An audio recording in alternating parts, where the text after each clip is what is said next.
Shanghai تعاون تنظیم کی رونقیں اپنی جگہ، لیکن پاکستانی سیاست کا وہی ٹیڑھا پن۔ پاکستان تحریک انصاف نے ایس سی او کے پیش نظر اپنا احتجاج تو مؤخر کر دیا، لیکن سابق وزیراعظم عمران خان بدستور قومی اور عالمی خبروں کی زد میں ہیں، بلکہ زینت بن رہے ہیں۔ حتیٰ کہ ان کی جو سابق اہلیہ ہیں جمائمہ خان صاحبہ، انہوں نے جیل میں جو عمران خان سے سلوک ہو رہا ہے اس کے حوالے سے ایکس میں ایک بڑی طویل سی پوسٹ کی ہے اور احتجاج کیا ہے۔ دوسری طرف ہم دیکھتے ہیں کہ حکومت کو متنازع آئینی ترامیم منظور کروانے کی جلدی ہے۔ انہی اہم موضوعات پر ہم بات کرتے ہیں۔ ہمارے ساتھ موجود ہیں فیصل چودھری صاحب، معروف قانون داں ہیں، عمران خان کے وکیل بھی ہیں اور فواد چودھری صاحب کے بھائی ہیں، اور اپنے بھائی کے برعکس جو ہیں پی ٹی آئی کا حصہ ہیں آج بھی۔ بہت شکریہ جناب فیصل صاحب اپنا قیمتی وقت دینے کا۔ سب سے پہلے فیصل صاحب ہمیں یہ بتائیے کہ عمران خان صاحب کے ساتھ آج یہ بات ہو رہی تھی کہ جیل میں ان سے ملاقات کروائی جائے گی، ڈاکٹر سے ان کا طبی معائنہ ہوگا، کیا تفصیلات ہیں آپ کے پاس؟ دیکھیں، ان کی ملاقات ان کے ڈاکٹر اعظمی نصر سے نہیں کروائی گئی آج جو ہے وہ، اس کے باوجود کہ وہ جیل میں گئے اور جیل میں ان کو کافی دیر انتظار کروانے کے بعد واپس کر دیا گیا، اور ایکسیس جو ہے وہ گرانٹ نہیں کی گئی ہے عمران خان صاحب کی طرف۔ عمران خان صاحب کے ذاتی معالجین ہوں، ان کے خاندان ہوں یا ان کے وکلاء ہوں، ان کو پچھلے 3 تاریخ کے بعد سے مسلسل ایک پلان کے تحت جو ہے وہ ایکسیس نہیں دی جا رہی ہے۔ ان کی فیملی کو بھی جو ہے وہ ان کی بہنوں کو قید و بند کی جو ہے وہ صوبتوں میں ڈالا گیا ہے، ان سے بھی ملاقات پہ پابندی ہے۔ ہمارے جو ٹیم ممبر ہیں انتظار پنجوتا ایڈوکیٹ صاحب، ان کا بھی کوئی اتا پتہ نہیں ہے، ان کو بھی اغوا ہوئے، آج کو 6واں دن ہے اور کوئی ہمیں معلوم نہیں ہے، تو ایک دگرگوں سچویشن تو ہے۔ اچھا، حکومت کا تو اصرار ہے کہ جناب جیل مینول کے حساب سے عمران خان صاحب کو اور دیگر قیدیوں کو بالکل یکساں سلوک ہو رہا ہے اور سہولتیں دی جا رہی ہیں جناب۔ نہیں، دیکھیے قید تنہائی والی بات تو ان کی ہے، ان کو ڈیتھ سیل میں رکھا گیا ہے، 6x8 کا کمرہ ہے جس کے ساتھ ہی واش روم ہے، وہ اپنی تصویریں بھی دیکھی جو انہوں نے نکالی۔ اس کے برعکس اگر آپ زرداری صاحب کا اور نواز شریف صاحب کا جو جیل کا ٹینور ہے اس میں دیکھیے تو ان کی جو پریزن فیسلٹیز ہیں وہ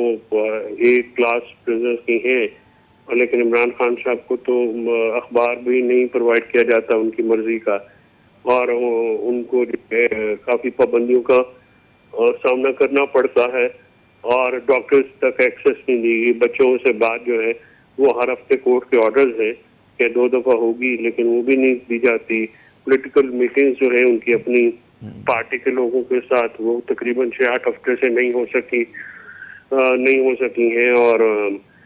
یہ پرابلم جو ہے۔ آج میں دیکھ رہا تھا ان کی جو سابقہ بیگم ہے جمائمہ خان صاحبہ، ان کا ایک ایکس کے اوپر بڑا طویل سی انہوں نے پوسٹ کی جس میں انہوں نے بہت سارے الزام ہیں کہ ان کا جو ہے جہاں پہ سیل ہے اس کی روشنی گل کر دی جاتی ہے، ان کو باہر آنے کی اجازت نہیں ہے۔ انہوں نے یہ بات بھی کی کہ ان کے بیٹوں سے ان کی بات نہیں کرائی جا رہی۔ تو اس میں کہاں تک مطلب ہے کہ یہ جو ہے نا کہ ان کو پہلے تو چہل قدمی کی اجازت تھی، کثرت کرنے کی اجازت تھی، کیا ان تمام چیزوں پہ پابندی لگا دی گئی ہے یا یہ ہم کہیں کہ جی مبالغہ آرائی سے کام لیا جا رہا ہے؟ اس حوالے سے یہ جو الزامات لگائے گئے، اگر پابندی نہیں ہے یا ان کے ساتھ ٹریٹمنٹ بالکل نارمل ہے تو آپ نے ان کی ایکسیس کیوں بند کی ہوئی ہے؟ دیکھیے یہی وجہ ہے، اگر آپ مجھے ایکسیس نہیں دیں گے اپنے کلائنٹ تک تو یہ ساری چیزیں جو ہیں وہ آئی ہیں، اور ان چیزوں میں نے جیسے کہا کہ ذاتی طور پہ 10 ستمبر کے بعد بچوں سے بات نہیں کرائی جا رہی اور باوجود نہیں کرائی جا رہی، جس پہ وہ کافی زیادہ انہوں نے جج صاحبان سے خود بھی کہا ہے، لیکن جج صاحبان جو ہیں وہ ویزیبلی انڈر پریشر ہیں، اور وہ کام اس طرح سے میں نے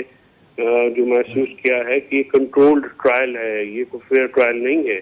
اور ہمیں بھی جو ہے پھر کورٹ میں جانا پڑا۔ اس کورٹ آرڈرز کے باوجود وہاں پہ سینئر لائرز اور لائرز کو بہت انتظار کروایا جاتا ہے، ایک ہیوملیشن کی جاتی ہے، ہمارے جو ڈاکیومنٹس ہیں ان کو سرچ کی جاتی ہے، ایک ایک چیز پڑھی جاتی ہے، ان کی زیروکس کاپیاں بنائی جاتی ہیں، ان کی تصویریں کھینچی جاتی ہیں اور اننون لوگوں کو بھیجی جاتی ہیں، اور یہ چیزیں جو ہیں یہ تو آن ریکارڈ ہیں، یہ تو ہمارے ساتھ روزانہ ہوتا ہے۔ اگر آپ اجازت دیں ایک اور موضوع پر آتے ہیں کہ آئینی ترامیم کا مسئلہ بڑا پھنسا ہوا ہے، اور جمعیت علماء اسلام کی طرف سے مطلب میں کہوں گا متضاد سگنل ہیں، کبھی وہ بڑا بھرپور مخالفت کرتے ہیں، کبھی کہتے ہیں ہم آہنگی ہو گئی، تو ایک تو یہ صورتحال ہے۔ دوسری طرف ایک جو خدشات کا اظہار کیا جا رہا ہے، حکومت یہ دعویٰ کری ہے کہ جی پی ٹی آئی کے کئی لوگ جو ہیں ان کے ساتھ مل گئے، وہ کنونس ہیں کہ جی جو ترامیم کی جا رہی ہیں وہ قومی مفاد میں ہیں۔ کیا واقعی ایسی اطلاعات ہیں کہ پی ٹی آئی کے کئی لوگ جو ہیں لا میکرز جو ہیں آپ لوگوں کے ساتھ نہیں ہیں؟ جی دیکھیے بات یہ ہے کہ حکومت کے پاس نمبرز تو نہیں ہیں، اور نمبرز وہ پورے کرنے کے لیے 63A کا جو فیصلہ ہے وہ کروایا گیا، وہ بھی جو ہے اس پہ آج بھی آپ کا کراچی میں وکلا کنونشن ہوا ہے جس میں ملک بھر کے وکلا رہنماؤں نے ان کو اس پیکج کو یکسر مسترد کر دیا ہے، اور اس کے اوپر کنسنسس نہیں ہے۔ جہاں تک پی ٹی آئی کے لا میکرز کی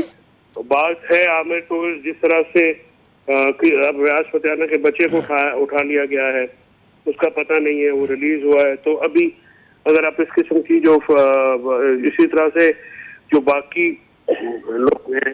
ان کے اٹھا کے مار کے چھاپے مار کے ان کے گھروں پہ، یہ کیا مطلب 211 لوگ ہیں ٹوٹل حکومت کے ساتھ، 224 لوگ چاہیے، تو یہ جو باقی 16 بندے کہاں سے پورے کریں گے؟ ظاہر ہے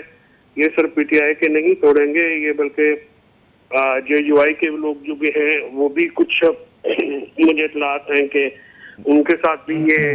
رابطے میں ہیں، اور یہ کوشش کر رہے ہیں کہ اگر مولانا صاحب نہ بھی آئیں تو بھی یہ ترمیم کی جائے، لیکن ایسی ترمیم جو لوٹا کریسی سے ہوں، جو لوگوں کو خرید کر کے سندھ ہاؤس میں جو مندی لگائی گئی، ایک طرف الزام ہے کہ جی دباؤ اور لالچ کا کہا جا رہا ہے، اور حکومت کے مطابق جی ضمیر جاگ رہا ہے اور ضمیر کے مطابق ووٹ دیں گے۔ میرا آخری سوال ہے سیگمنٹ کا کہ یہ بھی خبریں آ رہی ہیں کہ حکومت جو ہے وہ کہتی کہ ٹھیک آئینی ترمیم کو اگر ہم ذرا سا ڈائلیوٹ کر دیں، اگر ہمیں اس بات کی یقین دہانی ہو کہ منصور شاہ صاحب جو ہیں، اسرائیل کا دعویٰ ہے کہ ان کو چیف جسٹس نہ بنایا جائے، ان کی جگہ کسی اور کو بنا دیا جائے، جیسے جسٹس یحییٰ آفریدی صاحب کا نام بن سکتے ہیں یا کسی اور کا اگر نام آئے۔ پی ٹی آئی کے وکلاء کی کیا پوزیشن ہوگی اگر ایسی کوئی صورتحال جنم لیتی ہے؟ جی دیکھیے، پی ٹی آئی کے وکلاء کا یا پیپلز پارٹی یا نون لیگ کے وکلاء جو ہوتے ہیں وہ سیاسی وابستگیوں سے بالا تر ہو کے فیصلہ کرتے ہیں۔ دیکھیے، اگر ہم نے سجاد علی شاہ صاحب کے دور تک یہ دیکھا کہ وہاں پہ انٹریگز جو ہیں وہ یہ حکومت وقت کرتی تھی، اور جو دوسرے چیف جسٹس صاحبان ہیں ان کے ساتھ جو ہے ایک سازش کر کے یا اپنا بندہ لگانے کی کوشش کی جاتی تھی، تو سینیورٹی کا پرنسپل وہاں پہ جو سپریم کورٹ کے لیے جو ہے وہ ایکسپریسلی پرووائڈ کیا گیا، اور ایک کنونشن کے تحت ہائی کورٹ میں جو ہے وہ کیا گیا۔ اس میں بس ہے کہ پیچھے جب ہائی کورٹ میں سینئر موسٹ جج کو نہیں لگایا گیا تو اس میں بھی وکلاء نے اعتراض کیا، جائز اعتراض تھا کہ، اور اس میں منصور علی شاہ صاحب نے بھی انفارچونیٹلی اور یحییٰ آفریدی صاحب نے بھی ووٹ دیا کہ وہاں پہ انہوں نے جو سینئر موسٹ ججز تھے ان کے خلاف ووٹ دیا، یہ ایک زیادتی کی بات تھی۔ تو اب جو وکلاء ہیں ان کا تو سٹانس یہ ہے کہ منصور علی شاہ 2009 سے جج ہے، ایک اچھے جج ہیں، ان کی شہرت بہتر ہے، اور انہوں نے قاسم سوری والے جو کیس میں پی ٹی آئی کے خلاف بھی فیصلہ دیا تھا، تو فیصلوں کی بنیاد کے اوپر تو اب ججز کو لگانا نہ لگانا نہیں ہوتا، ظاہر سینیورٹی کا پرنسپل ہے۔ اگر سینیورٹی کا پرنسپل فائز عیسیٰ جیسے شخص کے لیے اپلیکیبل تھا تو منصور علی شاہ صاحب کے اوپر بھی